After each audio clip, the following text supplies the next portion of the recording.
Marcus Hale knocked on the door of apartment 4B at 6:47 in the morning. He had been standing in the hallway for almost 4 minutes before he did it. He knew this because he had counted. He had a habit of counting things when he did not know what else to do with himself: ceiling tiles, fence posts, the number of steps from his truck to the front door of a house he was about to landscape. Counting gave his hands something to do. His hands were always looking for something to do. He knocked. Nothing. He almost left. He told himself he was going to leave. He put one boot back in the direction of his own apartment, apartment 4A, directly across the hall, and then he stopped. He looked at the loaf of bread he was holding. Gray on one side. Dense as a stone.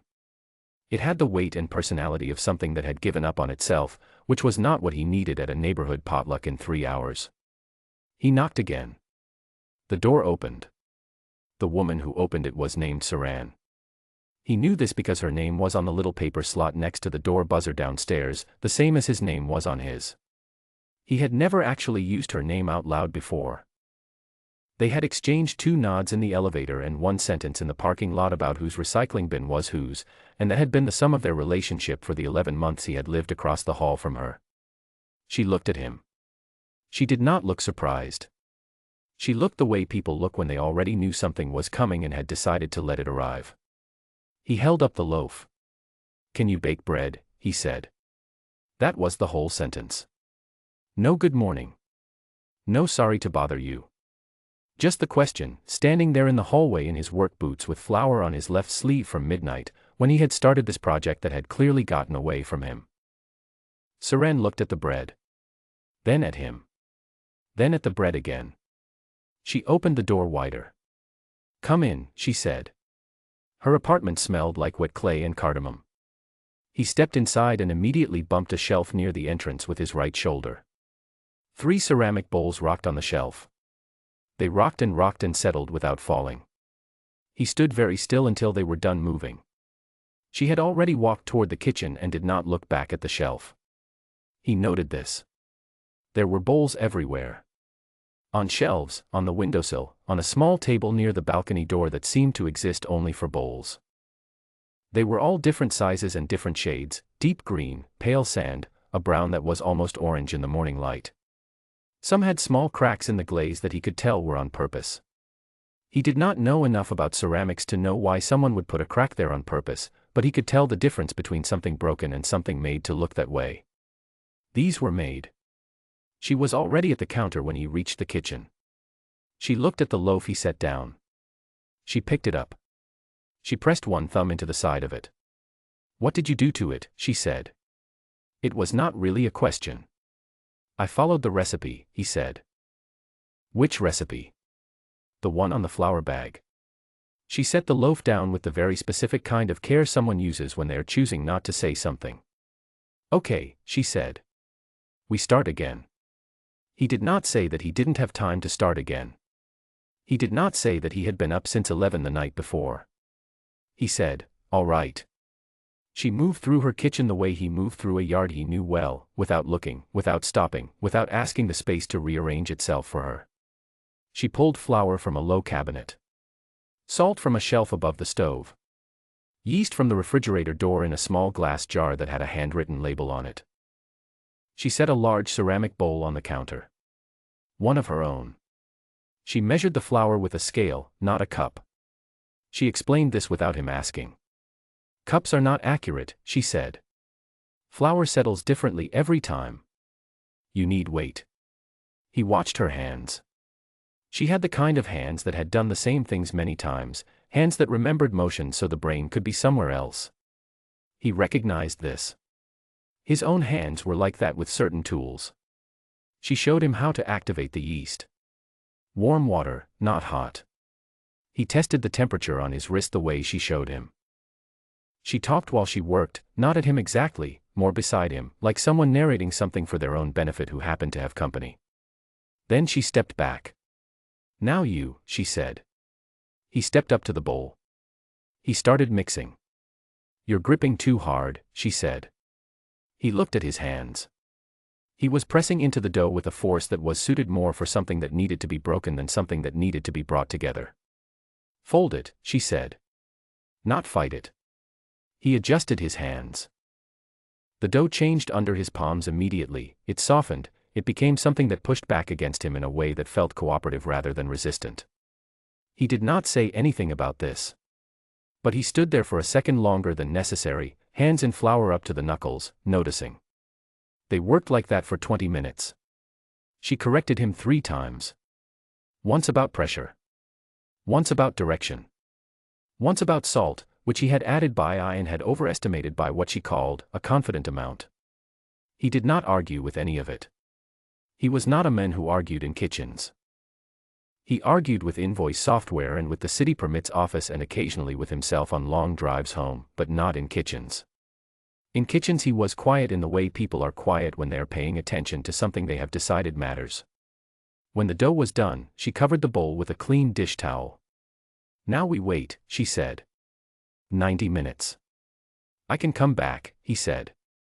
She was already filling the kettle. Coffee, she said. He understood that this was not a question about preference. It was a statement that he was staying. Yeah, he said. Thanks.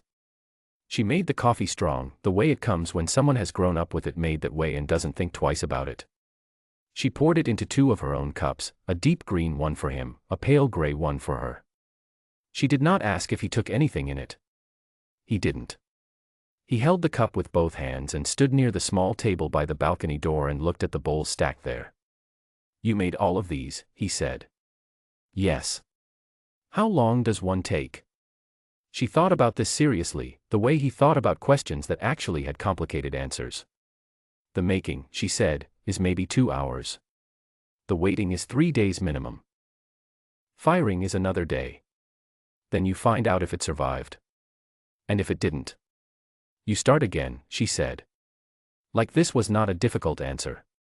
Like starting again was simply the next logical step after something did not survive. He looked at the bowls for another moment. Then he said, Your family, do they know you do this? She sat down at the small kitchen table, which had 2 chairs and a bowl of dried lentils on it that was not for cooking but for looking at, he could tell. She held her gray cup with both hands, matching him without knowing she was matching him. My mother did this, she said. I do it because she did it. She is gone now. So the bowls are, she paused. Not because she did not have the word. He could tell she had the word. She paused because she was choosing how much of the word to give him. The bowls are the conversation we don't get to have anymore, she said. He did not say he was sorry. She did not look like a person who needed him to be sorry. She looked like a person who had already been sorry for long enough and had come out the other side of it into something quieter and more permanent. He drank his coffee. She drank hers. The kitchen clock ticked in the way kitchen clocks do when a room is not empty but also not full of noise. He counted the green bowl, the sand bowl, the orange-brown bowl on the table near the window. He counted the 6 on the shelf near the balcony. He counted to keep his hands busy even when his hands weren't doing anything. Do you cook much? She asked. Not politely. Actually. I know how, he said. I don't really, he stopped. He started the sentence again differently. I don't really cook for one. He had not meant to say it like that. He had meant to say something less true, something with more distance in it. But the words had come out in the order they wanted to come out in and now they were in the room. Saran did not react with her face. She looked at her cup. The kitchen went quiet in a way kitchens don't usually go quiet, not empty quiet, but the other kind, the kind where something has just arrived and is sitting in the middle of the room deciding whether to stay. You should, she said. 2 words. She did not explain them or soften them or add anything to the end to make them easier to receive. She said them the same way she had said everything else that morning, as fact, aimed carefully, from a person who did not say things unless they were ready to mean them. He looked at the table. At the bowl of dried lentils. At the clock. He drank the last of his coffee. Yeah, he said. Which was also 2 words and meant more than it looked like. The 90 minutes passed the way time does when you are not fighting it. They talked about the neighborhood, the new bakery on the corner that was not as good as it believed itself to be, the parking situation that was always the parking situation, the dog on the third floor that barked at the elevator every single time as though the elevator might eventually be persuaded to stop existing. He learned that she had come to this city for a graduate program and stayed because she found a good kiln to rent and a rent she could afford, and in her experience those two things together in the same city were rare enough to count as a reason. She learned that he had taken over his uncle's landscaping business 8 years ago and had not intended to keep it, but had found, over time, that he was suited for work that started with something overgrown and ended with something that had edges again. He did not tell her about the divorce. She did not ask.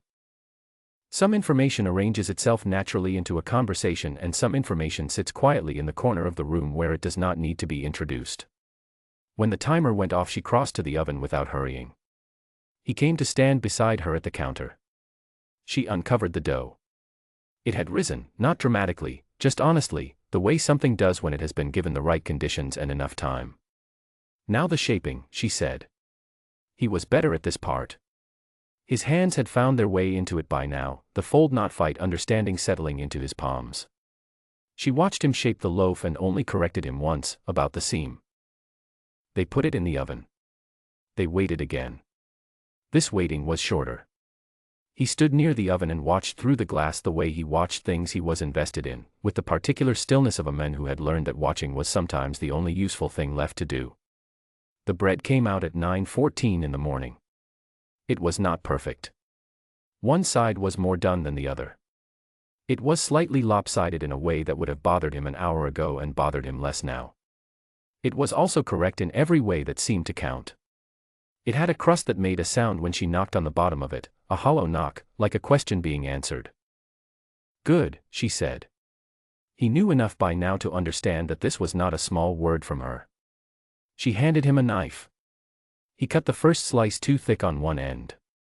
She took the knife from him without comment and cut the next slice correctly. She put both pieces on a small plate, one of her own plates, sand-colored, slightly wider on one side than the other, and set it between them on the counter. He picked up the thick piece. He ate it standing up. It tasted like bread. Warm bread, made that morning, made by his own hands under someone else's instruction, eaten at a stranger's counter on a Saturday in a kitchen that smelled like clay and cardamom. It also tasted like the first meal after something long and difficult. He didn't have a word for the second thing, so he just stood there and chewed and was quiet about it. She ate her piece. She did not look at him while she did. She looked out toward the balcony door and the morning light coming through it, which was the generous kind of not looking that gives a person room to feel something without being observed feeling it. He wrapped the loaf in the dish towel she gave him. She wrote the recipe on the back of a grocery receipt, in very small, clear handwriting, the kind of handwriting that comes from a person who is used to writing small on the backs of things. She handed it to him. He looked at it. At the bottom, in the margin, in handwriting slightly smaller than the rest, she had written 4 words. Proof longer than you think. He read it twice.